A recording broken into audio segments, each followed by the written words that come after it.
guy Bendu coming at y'all with another video today. And one of the things I wanted to talk about with the whole conversations around Afghanistan and the Taliban and shit like that, was this live stream from the moderate rebels on the Gray Zone from Max Blumenthal and Ben Norton that they did with Pepe Escobar. So I didn't know who this guy was prior. I said that before. I didn't know who this guy was, man. I just I tuned into the Gray Zone, and this dude is a very accomplished journalist. Like, was in Afghanistan, during the lead up to the war, talking to the the Taliban leaders, and just like he's a very good journalist. And of course, because he's a very good journalist and he's telling the truth, he's going to be censored. I tried to share one of his articles about that he wrote about China, and I can't even send it in Facebook. I can't even send it like in Messenger to one of my friends because they're censoring it. It's fucking nuts. But and of course, they call him an agent of Russia and all types of shit, blah, blah, blah. But he and Max bring up an important point here in the clip that I'm about to play for you, which is, this Shroud, this terrorist organization Shroud, that's labeled as shrouding the Taliban because of 9/11.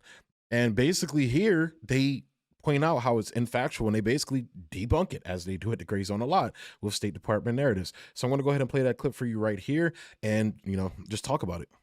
Just a quick point here, and I know Ben has a question, but just quickly, because we're talking about 9/11, and that it looms in the background. The smoldering towers loom in the background of the scenes of the so-called interpreters trying to get inside a C-130 airlift that causes it animates the panic in Washington over the Taliban returning to power. I do not believe the Taliban had a role in 9/11, but most Americans definitely not. They are responsible. Most Americans do. They were, yes. Mullah Omar was deeply uncomfortable with bin Laden's presence, and they want to erase this history. So I don't know if you have a comment on that. It's good that you bring it up, Max, because probably I would say most of American public opinion does not remember that Mullah Omar and the Taliban leadership at the time made a formal offer to the Bush administration to, okay, we hand you bin Laden if you give us evidence that he was directly involved on 9/11. They made that offer. This is so crucial, this point. And they also said that they would extradite him to another Muslim country where he could be held at trial. They said that he could be held at trial, but of course the U.S. didn't want that. They didn't want a trial for bin Laden. Of course not, because they are already thinking about the bombing and the invasion. And of course, Rumsfeld was already thinking about Iraq. So, that was the 7 countries in 5 years. 7 countries. Exactly. So that was their goal. 7 countries have regime change in 5 years, beginning with Afghanistan. But this is, guys, this is a very important point, because I would say that sooner or later, right at the beginning of this new government, the Taliban will do their best to prove the disconnect between what they were doing in 2001 and 9/11. There is absolutely zero connection. Zero connection. There are no Afghans involved. Any way you look at how the whole thing developed, right, wrong, fiction or not, I'm not debating that. What I'm stating with absolute certainty, and this came from them and then confirmed by Pakistani intelligence, which may or may not have had a hand in some details of 9/11. That's another enormous discussion. Afghanistan and the Taliban had apart from the fact that, faithful to the Pashtunwali code, they were offering hospitality to Osama, and already in 2001, he was becoming a very, very problematic guest. But according to the Pashtunwali code, you cannot simply throw out your guest at your will. No way. That's why they needed a very good reason to say to Osama goodbye. And that's why they asked the Bush administration for evidence, which was never provided. So this is very important. And I'm sure this was discussed with everybody, with the Iranians, with the Russians, with the Chinese, with the Qataris, obviously. And sooner rather than later, this has to be erased, because then the label of terrorist organization over the Taliban instantly disappears. And this is something that the Russians have advised the Taliban. Look, if you manage to do this in a sense that global public opinion can see clearly that you had nothing to do with 9/11, that's it. That's it. And this is going to happen. So as you can see, that it's very fascinating to see them say that. Very fascinating. And then on the end there, of course, you know, as I said in my previous videos, they're being coached by Russia and China and different countries to you know, basically wash their image and, you know, present themselves in a more polished way than they did previously on the world stage. And, you know, it seems like they're moving closer to the east, you know, to Russia and China. And that's probably going to breed conflict with the United States. You know, the U.S. has already shown they're not shy of bombing the country at will. So we'll see how that plays out. Same thing with Iran, you know, or with Iran being closer to China and Russia as well. They're in a couple of their, you know, their Eastern, you know, groups and equivalents of NATO and shit like that. So it's going to be fascinating to see the geopolitics, you know, how it shakes out. But just, you know, just on the end there, you know, you know, Pepe says, like, once that, you know, label of terrorist organization goes away, which it's not, you're still going to get the, you know, the neocon class here and the liberal cons, you know, everybody who's in, you know, who's in favor of, you know, who are pro-war warmongers are still going to say this, and the shit libs who are warmongers on behalf of human rights, they're still going to say this as well. But you know, it'll be not true, as we already know it's not true, but it'll be definite, set in stone, not true.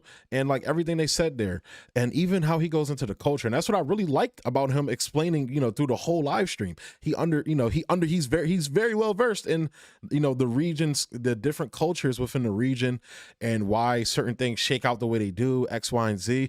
Like, very knowledgeable on that, and it's dope to see that analysis. Like him and Mike Preisner, like, really have been presenting, you know, the situation in Afghanistan in the most nuanced, you know, contextualized way that you can possibly have. I will put Convo Couch in there as well, but but Pepe and Mike Preisner, man, they've just been going deep into, you know, balls deep into this shit. And, you know, I like following geopolitics and, you know, the empire's imperialism, because I feel it's very important to what goes on here at home.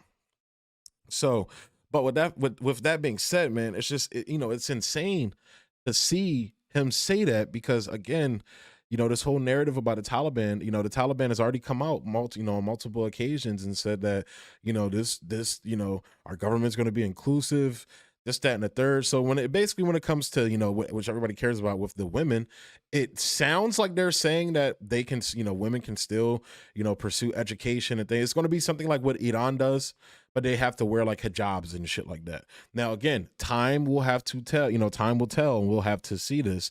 You know, I'm not saying people should be, and I don't know much about the religion and shit like that, about Islam. I actually just bought a version of the Quran, and I'm going to be reading it, and I want to learn about, you know, just Islam as a whole, because, you know, I'd like to, if I want to talk about this, you know, this shit, I like to know, you know, so I'm not making assumptions about these people, and their culture. Which, even though I don't agree with it, I respect, you know, their right to, you know, to practice their culture. And some of their, you know, aspects of their culture isn't horrible. It isn't bad. Just like there's aspects of Western culture that's horrible, and there's aspects of it that aren't horrible. Like, and same thing with religions, like with Christianity, Islam, you know, every religion has its faults and bullshit around it, but there's also good aspects of the religion. So, but with that being said, you know, I want to learn more about it, so I know what I'm talking about. But him talking about, I think it's called the Pashtani Code or something like that, which is why the Taliban didn't just outright hand over Osama bin Laden, because it violates their culture and the way they exist in that region of the world. And the Bush administration more than likely knew that, because you know, the U.S. government was running around the Middle East, you know, spreading that Wahhabist bullshit. So they know this, but they wanted to go in there to steal their natural resources. So they didn't give a fuck either way. They were going to invade Afghanistan either way. It just was what it was. So, you know, hearing him break this down in a very nuanced way lets you know that the mainstream media's coverage of it is complete dog shit and bullshit. They're just painting the worst case, you know, worst case scenario to fearmonger people into being in favor of wars. Guess what? Still isn't working. Still isn't working. Even though people, you know, there are people who don't like Biden and they're not celebrating Biden, and they're you know, they're shitting on, you know, the way we exited that war, but they're like, yeah, we're out though. People are not in favor of these wars anymore. They're not falling for the bullshit anymore like they did.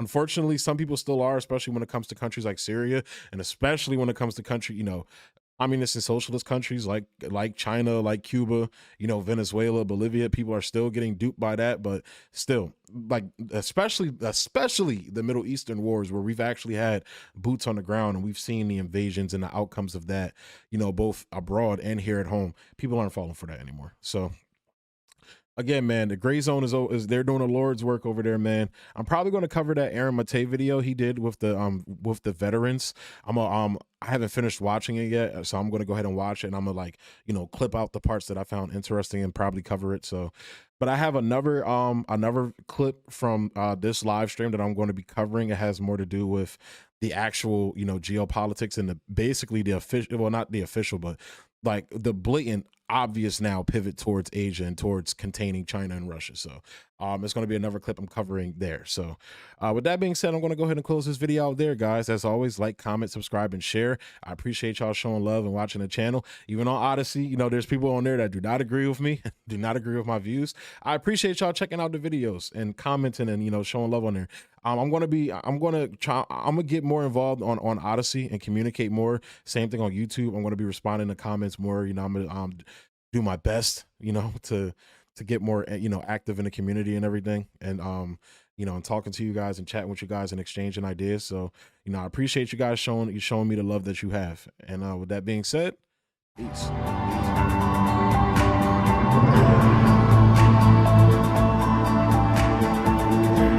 Peace.